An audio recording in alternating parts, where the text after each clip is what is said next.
മഹാശിവരാത്രിയോടനുബന്ധിച്ച് കുമാരപുരം കാവറട്ട മഹാദേവ ക്ഷേത്രത്തിൽ കാളകെട്ട് ഉത്സവം നടന്നു. നിരവധി ഭക്തരാണ് കാളകെട്ട് ഉത്സവത്തിൽ പങ്കെടുത്തത്. ഹരിപ്പാട് കുമാരപുരം കവറാട്ട് ശ്രീ മഹാദേവ ക്ഷേത്രത്തിലെ മഹാശിവരാത്രി മഹോത്സവം ഫെബ്രുവരി 10 മുതലാണ് ആരംഭിച്ചത്. ക്ഷേത്രതന്ത്രി ചെങ്ങന്നൂർ താഴമൻ മഠത്തിൽ ബ്രഹ്മശ്രീ കണ്ഠരര് മോഹനരുടെ മുഖ്യ കാർമ്മികത്വത്തിലാണ് അമ്പലത്തിലെ തൃക്കൊടിയേറ്റ് നടന്നത്.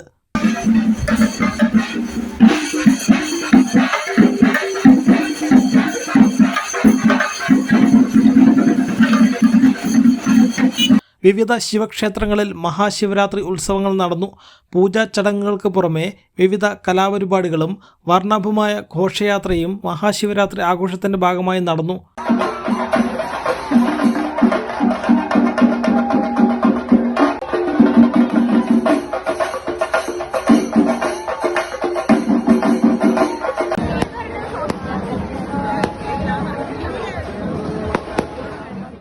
News desk Yoganatham news.